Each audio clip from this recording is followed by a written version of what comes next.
Welcome to LA Online Education, the key of success. YouTube চ্যানেলে তোমাদের সকলকে স্বাগত। আশা করি সকলে ভালোই আছো এই লকডাউনে। তা বাড়িতে থেকো এবং পড়াশোনা ঠিকঠাক করে যাও। আগের দিনের ক্লাসে আমি বর্জ্য ব্যবস্থাপনা সম্পর্কে তোমাদের বুঝিয়েছিলাম। আশা করি সবাই বুঝতে পেরেছো। আজকে আমি বাড়িমণ্ডল অর্থাৎ সমুদ্র স্রোত, বাড়িমণ্ডলের চ্যাপ্টারে দুটো ভাগ আছে, একটা হচ্ছে সমুদ্র স্রোত আর একটা জোয়ার ভাটা। তাই সমুদ্র স্রোতটা নিয়ে আজকে আমি আলোচনা করব। ঠিক আছে, তো দেখতে থাকো।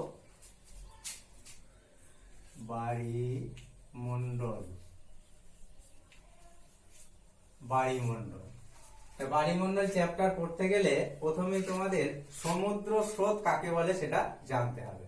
তো সমুদ্র স্রোতটা কি, 1 নম্বর দেখছি।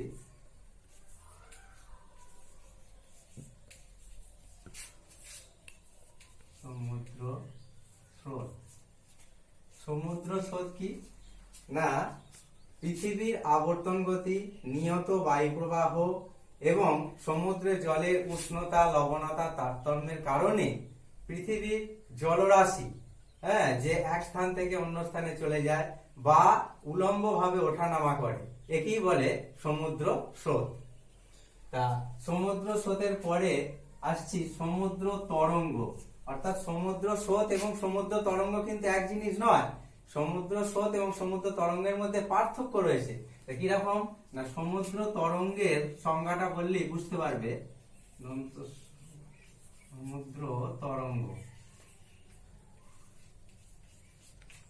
সমুদ্র তরঙ্গ কি, সমুদ্র স্রোত যেমন এক জায়গা থেকে অন্য জায়গায় বয়ে যায় অর্থাৎ প্রবাহমান, কিন্তু সমুদ্র তরঙ্গ কি না, একই জায়গায় থেকে উলম্ব ভাবে ওঠানামা করে।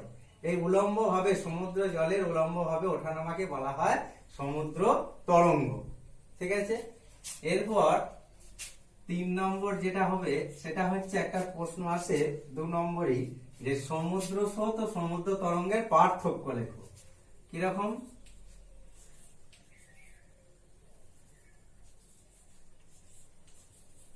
সমুদ্র তরঙ্গ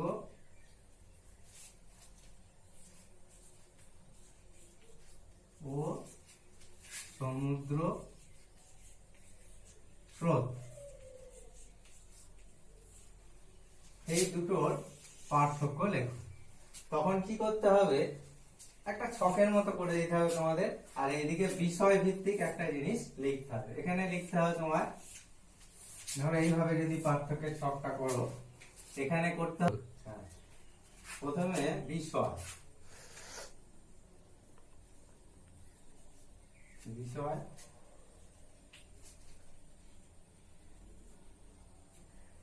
আর এইখানে লিখতে হবে তোমার, ওই দিকটা দুটো লিখলে যেমন আছে ঠিক আছে দিকটা। এবার 1 নম্বর দিয়ে লিখতে হবে কি, 1 নম্বর হচ্ছে তোমার ভিত্তি বলে একটা পয়েন্ট হবে।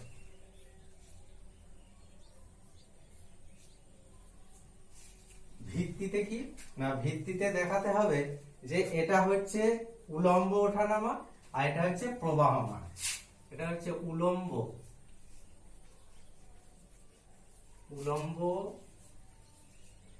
ওঠানামা আর এটা হচ্ছে প্রবাহমান।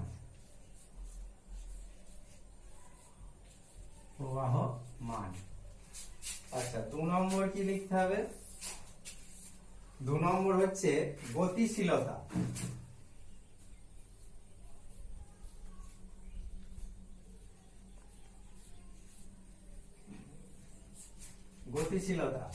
এটা এক জায়গায় স্থির থাকে,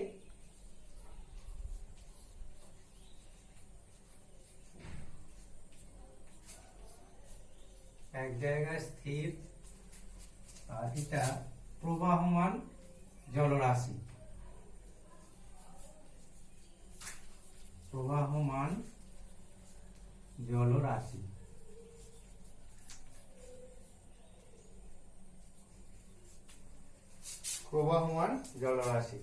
আচ্ছা, এখানে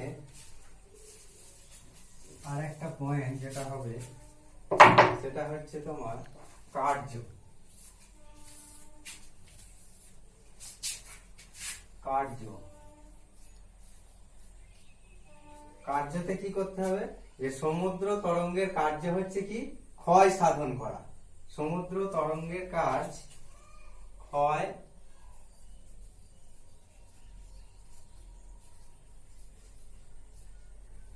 ক্ষয় সাধন, আর এখানে দুটোই কাজ করবে, বহন এবং ক্ষয়। এইভাবে যেটা সংজ্ঞার আকারে সংজ্ঞাটা বুঝতে পারলি পার্থক্যটা তোমরা সহজেই বুঝে যাবে। সংজ্ঞা থেকেই পার্থক্য লেখা যাবে, শুধুমাত্র বিষয়গুলোকে একটু উল্লেখ করে দিতে হবে, তাহলে এটা 2 নম্বর পাওয়া যাবে। 2 নম্বরের জন্য বেশি কিছু পয়েন্ট দেওয়া দরকার নেই, এটুকুই যথেষ্ট। আচ্ছা, এরপর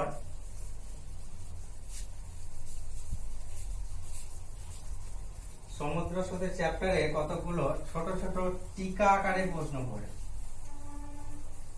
সেগুলো 2 নম্বরের প্রশ্নই বেশিরভাগ।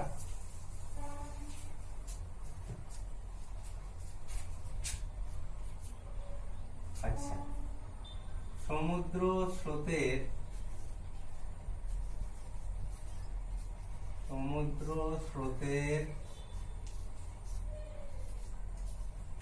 প্রধান কারণ কি, এর গতিবেগ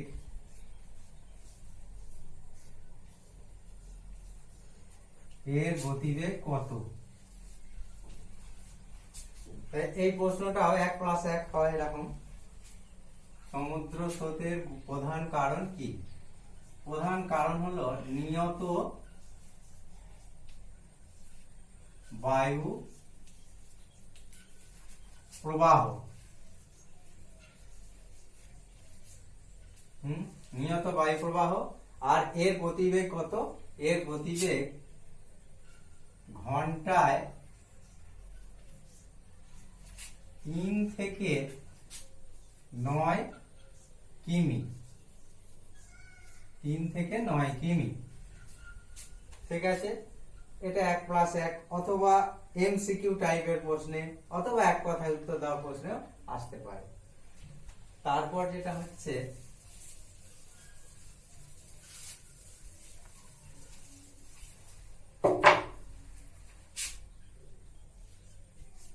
হিমপ্রাচীর।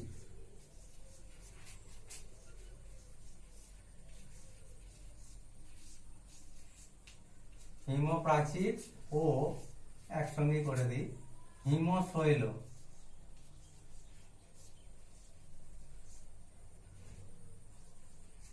হিমশৈল কি? এটাও একটা প্রশ্ন। হিমপ্রাচীর কি?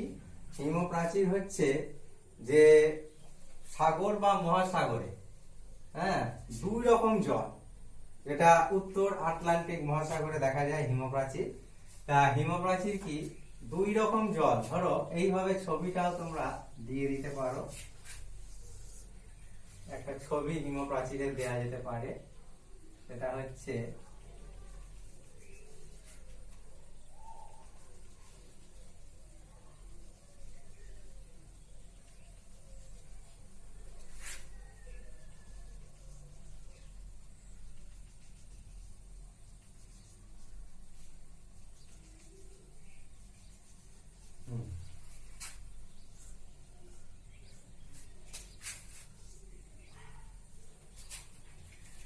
এটা হচ্ছে উত্তর, এদিকটা উত্তর লিখে দিচ্ছি, উত্তর। এটা হচ্ছে দক্ষিণ। আচ্ছা, এখানে হচ্ছে উত্তর মুখী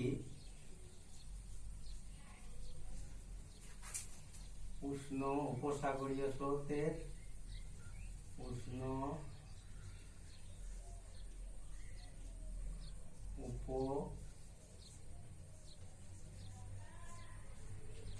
উপসাগরীয় স্রোত। আর এখানে শীতল লাব্রাডার।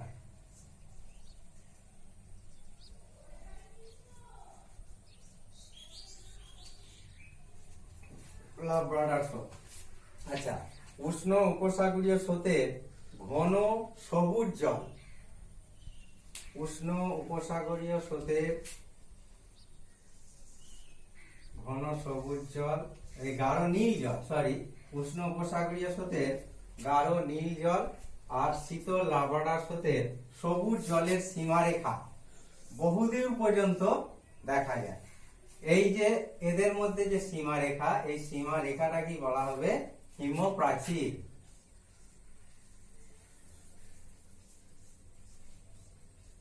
হিমপ্রাচীর। তাহলে উষ্ণ উপসাগরীয় স্রোতের ঘন নীল জল আর শীতল লাব্রাডার স্রোতের ঘন সবুজ জলের সীমারেখাকে, অর্থাৎ এদের মধ্যে যে একটা বিভাজন রেখা তৈরি হয় সেটা বহুদূর পর্যন্ত বোঝা যায়। এই বিভাজন রেখাটা কি বলা হবে? হিমপ্রাচীর। আচ্ছা, এরপর কি? হিমশৈল। হিমশৈল হচ্ছে মেরু অঞ্চল থেকে, অর্থাৎ মেরু অঞ্চল থেকে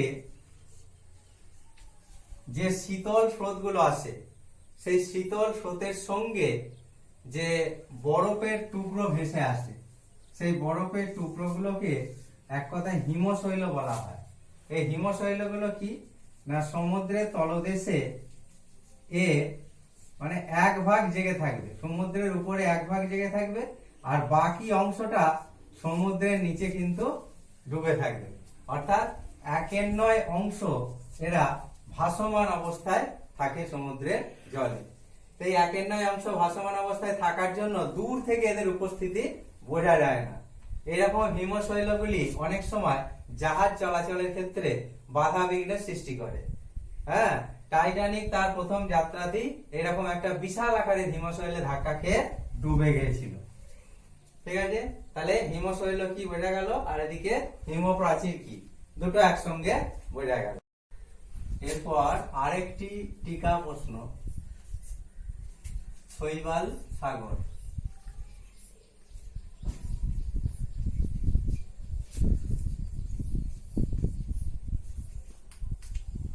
শৈবাল সাগর। তো শৈবাল সাগর করতে গেলে তোমাকে ছবি অবশ্যই দিতে হবে, ছবিটাকে এঁকে দিতে হবে এবং সেই সঙ্গে বর্ণনাটা দিতে হবে। তো আগে দেখো আমি শৈবাল সাগর কাকে বলে একটু বুঝিয়ে দিই। শৈবাল সাগর কাকে বলে না, উত্তর আটলান্টিক মহাসাগরে, কি বললাম, উত্তর আটলান্টিক মহাসাগরে, উত্তর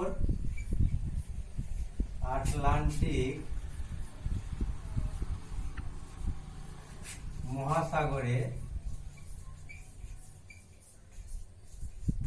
উত্তর আটলান্টিক মহাসাগরে একটা মানে উত্তর আটলান্টিক মহাসাগরের মধ্যবর্তী অংশে 4 রকমের স্রোত, 4 প্রকার স্রোত এক জায়গায় এসে মিলিত হচ্ছে। তার ফলে কি হচ্ছে, ওই জায়গায় একটা স্রোতহীন জলাবর্তের সৃষ্টি হচ্ছে। ওই স্রোতহীন জলাবর্তে শৈবাল, আগাছা, বিভিন্ন ধরনের আগাছা বা শৈবালে পরিপূর্ণ হয়ে থাকে। এই অংশটা কি বলা হয়, শৈবাল সাগর বা সার্গোসা সি। ঠিক আছে, তাহলে এবার দেখো ছবিটা কিভাবে আঁকবে।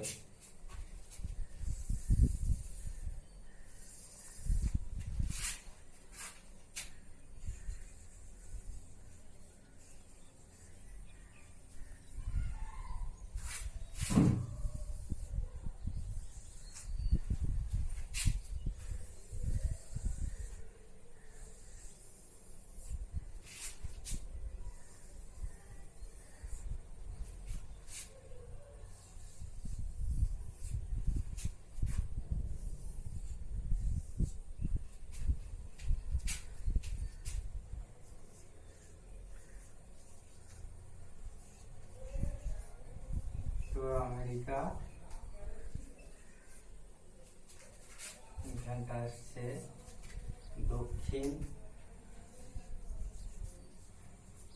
America, Greenland, Greenland 4।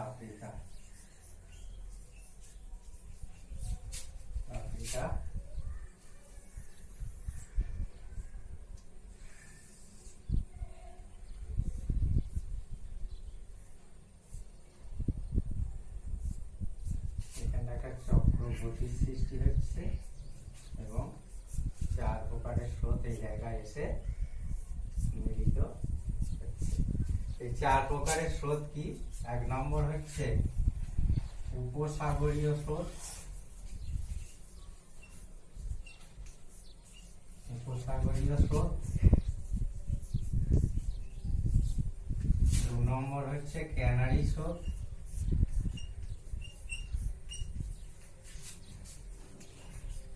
ক্যানারি স্রোত।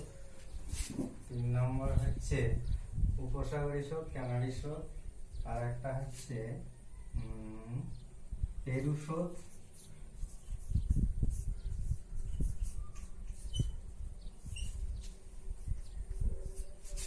পেরু স্রোত। আর 4 নম্বর হচ্ছে উত্তর আটলান্টিক স্রোত।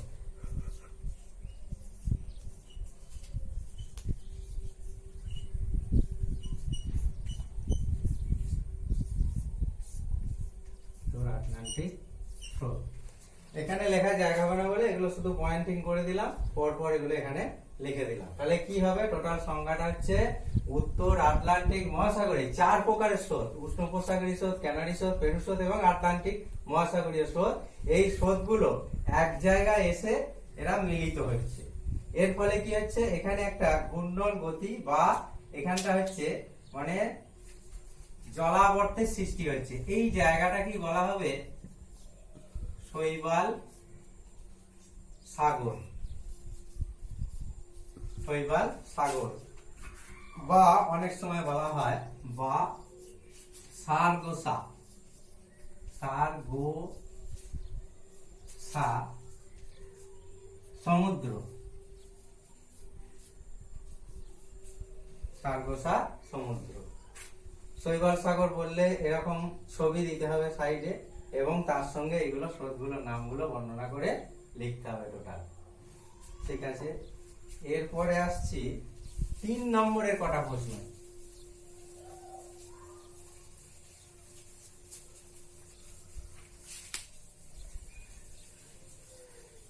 3 নম্বরের কতগুলো প্রশ্ন আছে খুবই ইম্পর্টেন্ট এর থেকে।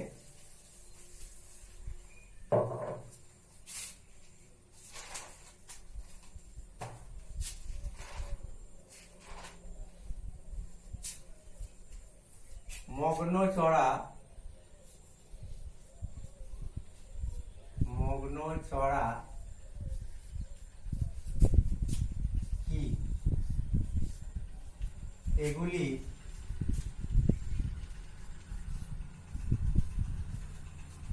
মৎস্য ক্ষেত্র হিসাবে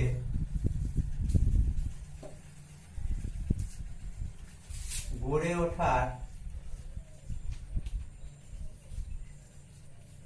ওঠার কারণ কি?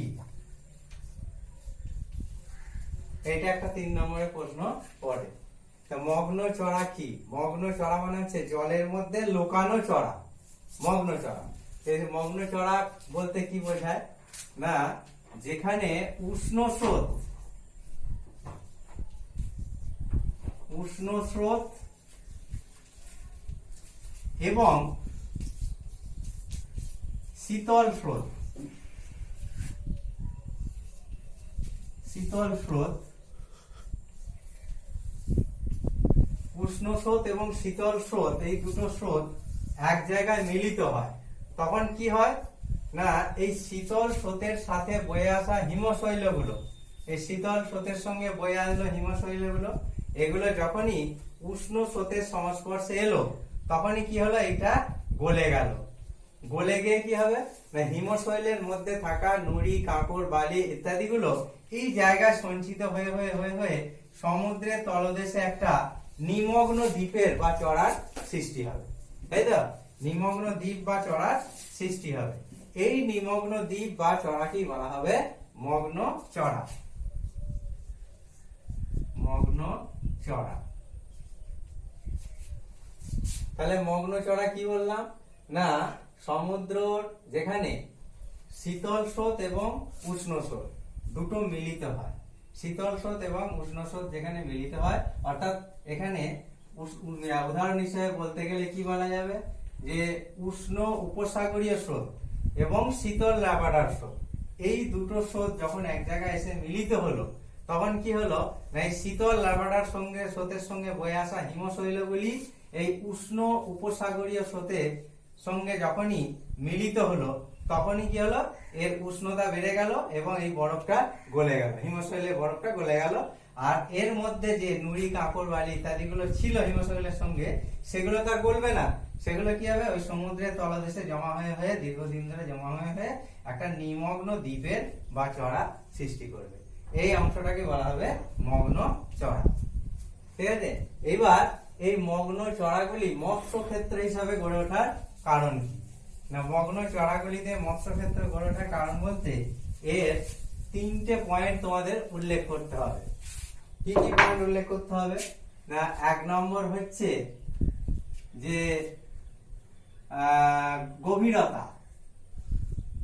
প্রথমে গভীরতা লিখলে হবে না, প্রথমে লিখতে হবে উষ্ণতা।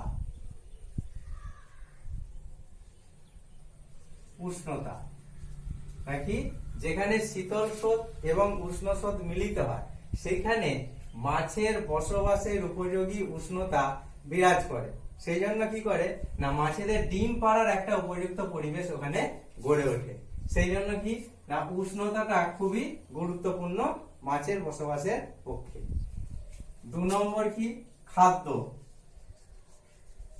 খাদ্য এই অঞ্চলে অর্থাৎ মগ্ন চড়া অঞ্চলে, গ্র্যান্ড ব্যাংক হচ্ছে একটা পৃথিবীর বিখ্যাত মগ্ন চড়া, এখানে মৎস্য ক্ষেত্র গড়ে উঠেছে। এই গ্র্যান্ড ব্যাংকে মৎস্য ক্ষেত্র গড়ে ওঠার কারণ কি, এরকম প্রশ্ন করতে পারে। বা মগ্ন চড়াগুলি মৎস্য ক্ষেত্র গড়ে ওঠার কারণ কি, এরকম একটা প্রশ্ন করতে পারে। তো যাই বলুক, সে একই জিনিস। তাহলে খাদ্য কি না, মাছের ওই সমস্ত অঞ্চলে মাছেদের প্রধান খাদ্য হচ্ছে প্লাঙ্কটন।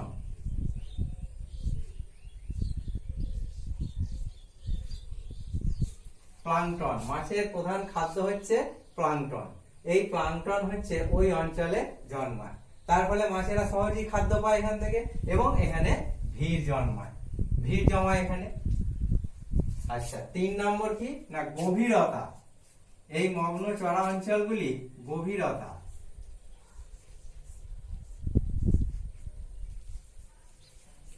গভীরতা, এই মগ্ন চড়া অঞ্চলগুলিতে কি হয়, যে সমুদ্রের উপর থেকে গভীরতা অনেকটা কম হয়, তার ফলে অনেক সময় কি হয়, সূর্যের আলো ওখানে পৌঁছাতে পারে এবং মগ্ন চড়াগুলি জন্মানোর উপযুক্ত পরিবেশ সৃষ্টি হয়। সেই জন্য এই গভীরতা একটা ফ্যাক্টর। আর কি না, উষ্ণ স্রোত আর শীতল স্রোতের মিলন স্থলে ওখানে যে একটা মানে ছোট একটা ঢেউয়ের মতো সৃষ্টি হয়, সেটা কি হয়, ওই মাছেরা ওখানে খেলা করে এবং মাছেদের বেড়ে ওঠার একটা উপযুক্ত পরিবেশ সৃষ্টি হয়।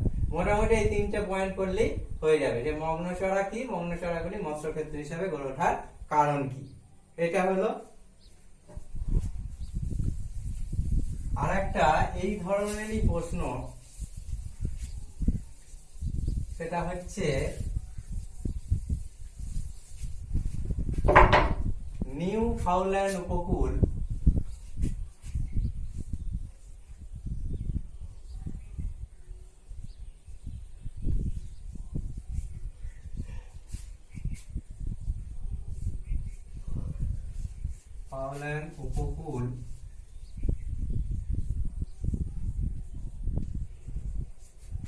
সারা বছর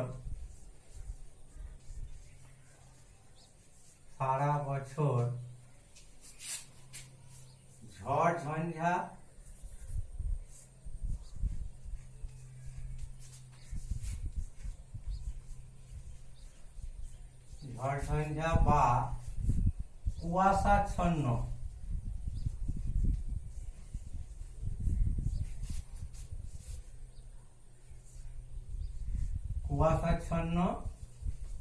থাকে কেন, ঝড় ঝঞ্ঝা বা কুয়াশাচ্ছন্ন থাকে কেন, এটা একটা 3 নম্বরের প্রশ্নে পড়তে পারে।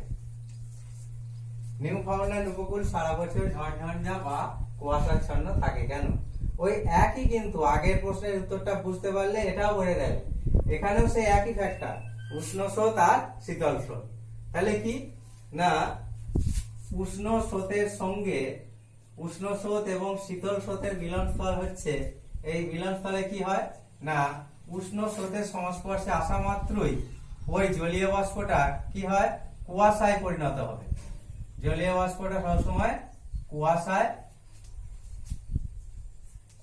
পরিণত হবে এবং কুয়াশায় পরিণত হওয়ার জন্যই যখনই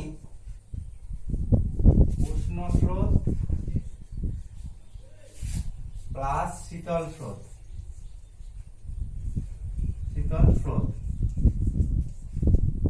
এই দুটো যখনই এক জায়গায় মিলিত হচ্ছে তখন কি হবে না এই স্রোতের সঙ্গে যে জলীয় বাষ্পগুলো আসছে, জলীয় বাষ্পটা এসে এখানে কি হচ্ছে মানে কুয়াশায় পরিণত হয়ে যাচ্ছে।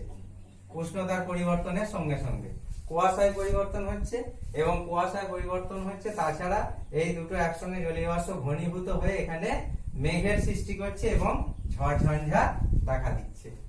এটা হচ্ছে মেন কথা। এটাকে আরো ডিটেলসে বোর্ডে তো আর ওটা লেখা যাচ্ছে না, লিখে লিখে তোমাদের বাড়িতে আরো প্র্যাকটিস করতে হয় ভালো করে। দেখবে সহায়িকা বা বইয়েতে একটু ভালো করে এই বায়ুমণ্ডল চ্যাপ্টারটা পড়বে আর এই প্রশ্নগুলো সেই সঙ্গে ফলো করবে, তাহলেই এটার উত্তর পাওয়া যাবে ভালো করে। বোর্ডে তো সবটা লিখে লিখে করে দেওয়া দরকার পড়া যাবে না, নোট আকারে লেখানো যাবে না, সেই জন্য এখানে বুঝে নাও আর বাড়িতে সেটা প্র্যাকটিস করে নেবে, তাহলেই হবে।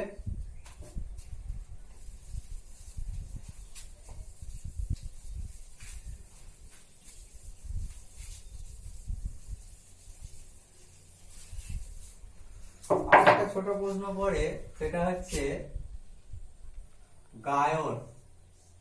গায়র বলে অনেক সময়, বা কোন কোন বলে দেওয়া আছে জায়র। কি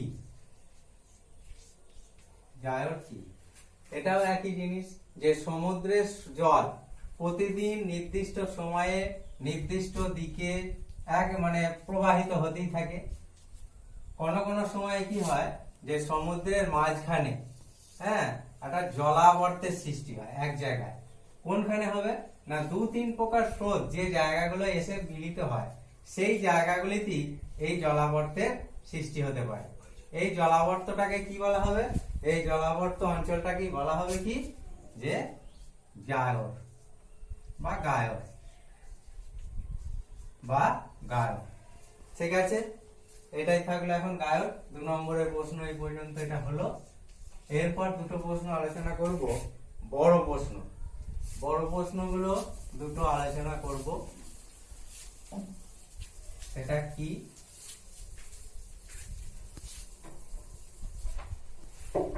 1 নম্বরের বড় প্রশ্ন হচ্ছে সমুদ্র স্রোত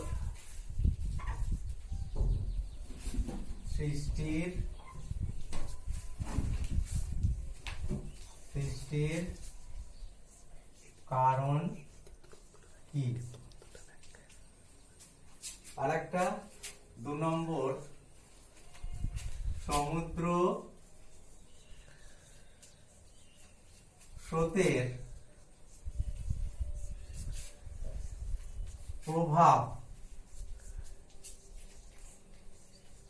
লেখো। সমুদ্র স্রোতের প্রভাব। তো সমুদ্র স্রোত সৃষ্টির কারণগুলি নিয়ে প্রথম আলোচনা করছি। প্রধানত 6টি কারণে সমুদ্র স্রোত সৃষ্টি হতে পারে। তা প্রথম কারণ কি? 1 নম্বর কারণ হচ্ছে নিয়ত বায়ু প্রবাহ।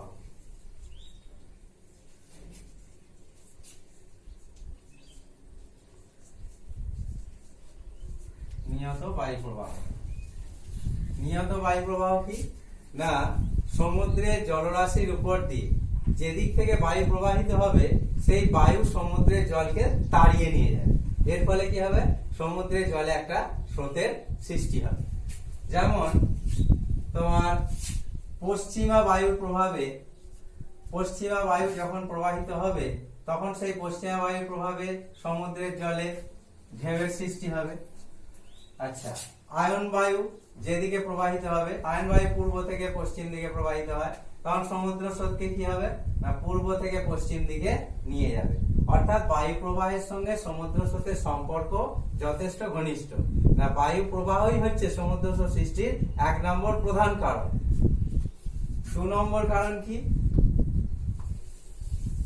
নম্বর কারণ হচ্ছে পৃথিবীর আবর্তন গতি। 2 নম্বর,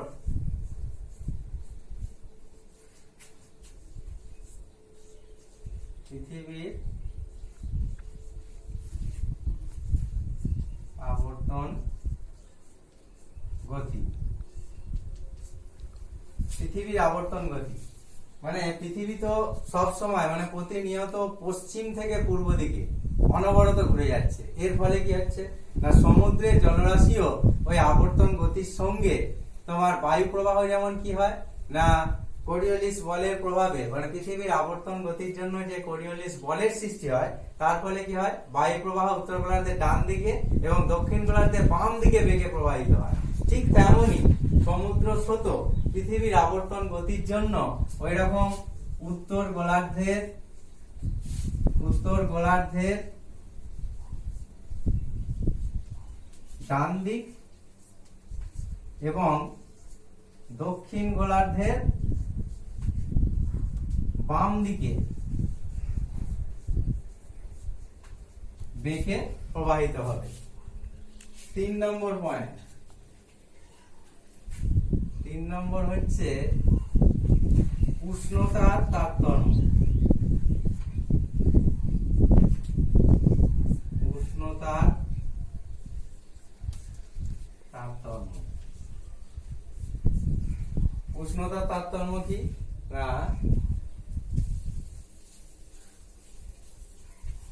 উষ্ণতার তারতম্য হচ্ছে ধরো এটা একটা পৃথিবী গোলক, এদিকটা হচ্ছে উত্তর মেরু,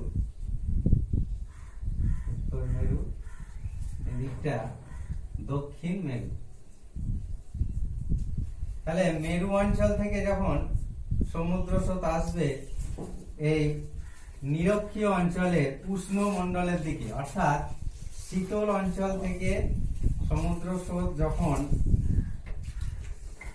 শীতল অঞ্চল, এটা হচ্ছে মেরু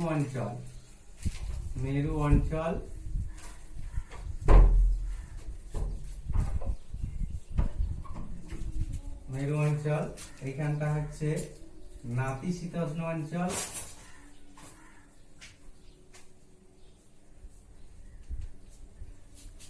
এইখানটা হচ্ছে উষ্ণ মণ্ডল। ধরো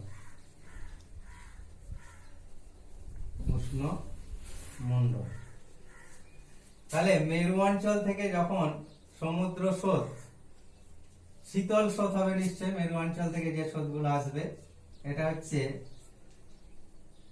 শীতল, আর মেরু অঞ্চল থেকে স্রোতগুলো যাচ্ছে মেরু অঞ্চল থেকে উষ্ণমণ্ডলে যখন এলো, উষ্ণমণ্ডলে জলের সঙ্গে মিলিত হচ্ছে, তখন কি হচ্ছে না উষ্ণমণ্ডলে সারা বছর আমরা জানি এখানে কি হয় সূর্যরশ্মি লম্ব ভাবে পড়ে।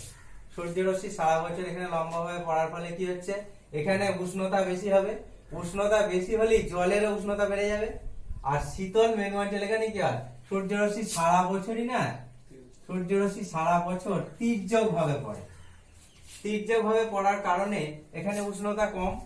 সেই জন্য এইখানের থেকে যে সমুদ্র জলগুলো প্রবাহিত হয়ে আসে সেগুলো কি সব শীতল ঠান্ডা। সেই জন্য এই জল শীতল অঞ্চল থেকে মানে শীতল জল ভারী এবং ঠান্ডা, সেই জন্য এটা কি হয় সমুদ্রের উপর মানে নিচে দিয়ে অন্তঃস্রোত রূপে প্রবাহিত হয়। আর উষ্ণ মণ্ডলের হালকা এবং হালকা জল কি হয় এটা উপর দিয়ে সমুদ্রের উপর দিয়ে বহিঃস্রোত রূপে প্রবাহিত হয়, বহিঃস্রোত রূপে প্রবাহিত হয়। তাহলে কি বোঝা গেল না শীতল অঞ্চলে জলরাশি শীতল স্রোত উষ্ণ অঞ্চলের জলরাশির দিকে আসে এবং উষ্ণ অঞ্চলের উষ্ণ জল সমুদ্র স্রোতের মানে উষ্ণ জল সেটা শীতল অঞ্চলের দিকে প্রবাহিত হয়, এর ফলে একটা স্রোতের সৃষ্টি হয়। এটা হলো তোমার উষ্ণতার তারতম্য। এবার 4 নম্বর কি, 4 নম্বর হচ্ছে লবণতার পার্থক্য। লবণতার পার্থক্য। লবণতার পার্থক্য কি না, যে অঞ্চলে জলরাশিতে লবণের পরিমাণ বেশি, অর্থাৎ লবণের পরিমাণ বেশি, স্বাভাবিক কারণে সেখানকার জল কি হবে, ভারী হবে। আর ভারী জল কি হবে না, ভারী জল অন্তঃস্রোত রূপে প্রবাহিত হবে, অন্তঃস্রোত রূপে প্রবাহিত হবে। কিসের দিকে না, কম লবণাক্ত জলের দিকে, কম লবণাক্ত দিকে প্রবাহিত হবে। আবার কম লবণাক্ত জল কি হবে, হালকা, কম লবণাক্ত জল হচ্ছে হালকা, সেই জন্য এই হালকা জলটা কি হবে, সমুদ্রের উপর দিয়ে অর্থাৎ বহিঃস্রোত রূপে প্রবাহিত হবে, এবং বেশি লবণাক্ত জল ভারী বলে অন্তঃস্রোত রূপে, মানে এই কম লবণাক্ত জলের দিকে প্রবাহিত হবে। এইভাবে জলের একটা প্রবাহের সৃষ্টি হবে। এটা হচ্ছে লবণতার তারতম্য। তারপরে 5 নম্বর হচ্ছে কি না, উপকূলের আকৃতি। উপকূলের আকৃতি।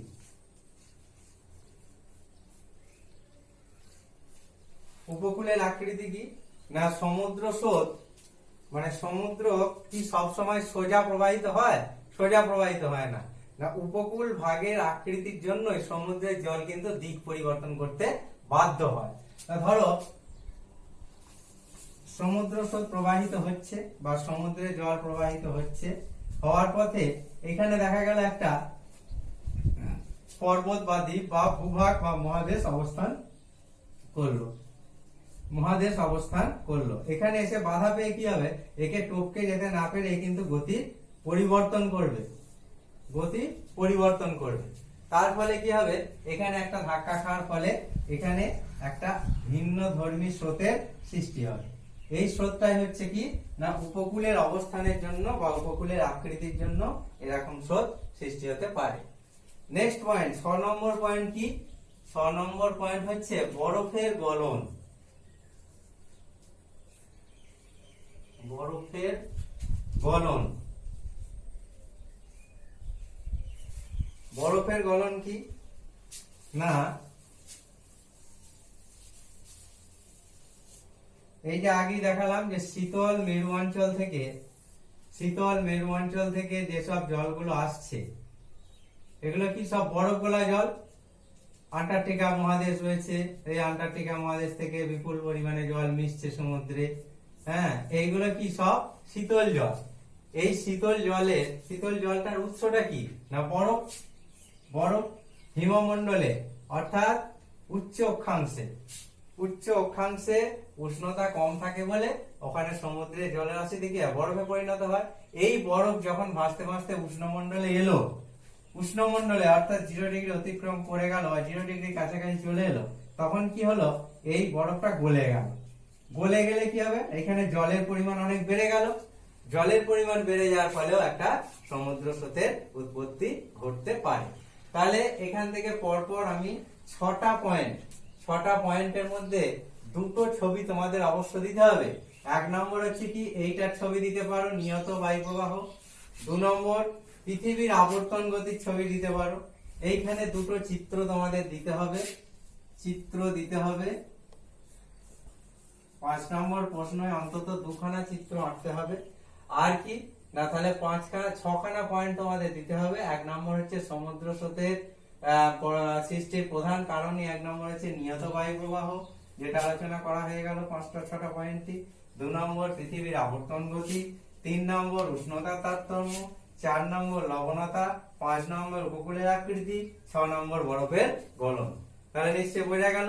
এটাকে আরো ভালোভাবে পড়ে তৈরি করে নেবে একদম খাতাতে।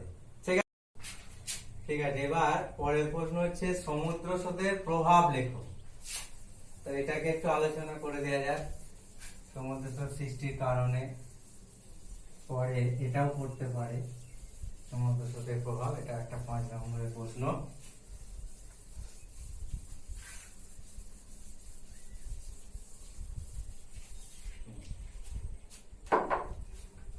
তাহলে মানব জীবনের উপর প্রথমে পয়েন্ট লিখে দিলে হবে না, একটু হেডিং করতে হবে। হেডিংটা কি না, মানব জীবনের উপর সমুদ্র স্রোতের প্রভাবগুলি নিচে আলোচনা করা হলো। মানব জীবনের উপর সমুদ্র স্রোতের প্রভাবগুলি নিচে আলোচনা করা হলো। এইভাবে তোমাদের পয়েন্টটা লেখার আগে একটুখানি বর্ণনা করে দিতে হবে, ঠিক আছে? তারপরে পয়েন্ট শুরু করবে। 1 নম্বর হচ্ছে বরফ মুক্ত বন্দর।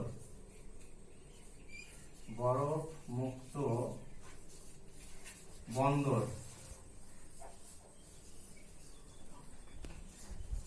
বরফ মুক্ত বন্দর মানে না, উষ্ণ সমুদ্র স্রোতের প্রভাবে বন্দরগুলিতে কি হয়, বরফ মুক্ত হয়ে যায়। অর্থাৎ এখানে যে বরফ জমে গেলে কি হবে, নৌ চলাচলে অসুবিধা হবে, জাহাজ চলাচলে অসুবিধা হবে, জলবিদ্যুৎ তৈরির অসুবিধা হবে। এই সমস্ত কারণের জন্য সমুদ্র স্রোতের প্রভাবে অর্থাৎ শীতল অঞ্চলগুলিতে উষ্ণ স্রোতের প্রভাবে এগুলি বরফ গলে গিয়ে বন্দরটা বরফ মুক্ত হয়ে যায়। 2 নম্বর হচ্ছে জলবায়ু নিয়ন্ত্রণ। 2 নম্বর পয়েন্ট কি, জলবায়ু নিয়ন্ত্রণ।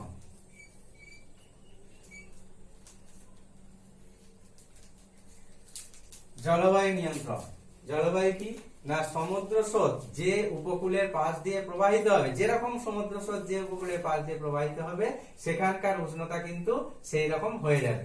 যেমন উষ্ণ স্রোত, উষ্ণ উপসাগরীয় স্রোতের প্রভাবে ওই পার্শ্ববর্তী অঞ্চলের জলবায়ু কিন্তু উষ্ণ হবে, উষ্ণ হবে। আবার যদি শীতল লাব্রাডর স্রোত, শীতল লাব্রাডর স্রোত যে অঞ্চলের মধ্যে দিয়ে প্রবাহিত হয় সেখানকার জলবায়ু অনেকটা কি হবে, শীতল প্রকৃতির হয়ে যাবে।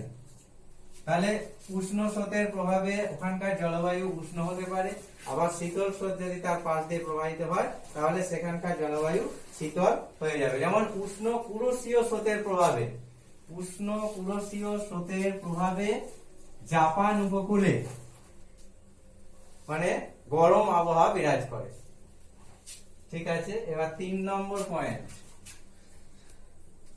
3 নম্বর পয়েন্ট কি, মগ্নচড়া সৃষ্টি। মগ্নচড়া সৃষ্টি। মগ্নচড়া সৃষ্টি হচ্ছে কিরকম না, উষ্ণ ও শীতল স্রোতের মিলনস্থল যেখানে, সেখানে হিমশৈল গলে গিয়ে মগ্নচড়া সৃষ্টি হয়। 4 নম্বর পয়েন্ট কি, মৎস্য বন্দর গড়ে ওঠা। মৎস্য বন্দর, মৎস্য বন্দর গড়ে ওঠা কিরকম না, যে অঞ্চলগুলিতে উষ্ণ শীতল স্রোতের মিলন হয় সেখানে মগ্নচড়া অঞ্চলগুলি এবং মগ্নচড়া অঞ্চলগুলি কি হয়, মৎস্য ক্ষেত্র হিসেবে গড়ে ওঠে এবং মৎস্য ক্ষেত্র গড়ে ওঠা মানেই ওখানে মৎস্য বন্দর গড়ে উঠবে। তারপরে হচ্ছে কি, দুর্যোগপূর্ণ আবহাওয়া সৃষ্টি। পরের পয়েন্ট হচ্ছে দুর্যোগপূর্ণ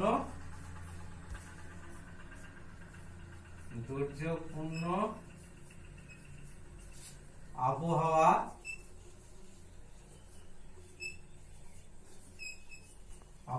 সৃষ্টি।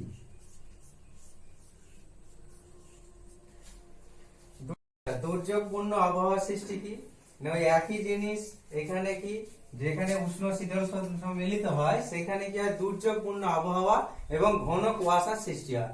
এর ফলে কি হয়, নৌকা জাহাজ ইত্যাদি চলাচলে বাধা বিঘ্ন সৃষ্টি হয় এবং ওই জায়গার জলবায়ু বা আবহাওয়ার উপর একটা বিরাট পরিবর্তন বা প্রভাব লক্ষ্য করা যায়। তাহলে সমুদ্র স্রোতের প্রভাব, 5খানা প্রভাব বর্ণনা করা হলো। এই 5খানা প্রভাবকে ডিটেলসে ভালো করে পড়বে। এটা অথবা সমুদ্র স্রোত সৃষ্টির কারণ, এই দুটো প্রশ্নের মধ্যে যে কোনো একটা প্রশ্ন খুবই ইম্পর্টেন্ট, ঠিক আছে? আজকে তোমাদের বায়ুমণ্ডল চ্যাপ্টারের সমুদ্র স্রোত অংশটা পড়ানো হলো। পরবর্তী ক্লাসে অর্থাৎ পরবর্তী দিনে আমরা বায়ুমণ্ডল চ্যাপ্টারের 2য় পাঠ জোয়ার ভাটা সম্পর্কে আলোচনা করব। যদি তোমাদের কোনো কিছু প্রবলেম থাকে আজকের অনুশীলনীটিতে, তাহলে তোমরা সেটা কমেন্ট সেকশনে জানাবে। আর যদি তোমাদের ভিডিওটা ভালো লেগে থাকে তাহলে লাইক করবে এবং শেয়ার করবে এবং অবশ্যই চ্যানেলটিকে সাবস্ক্রাইব করবে। Thank you.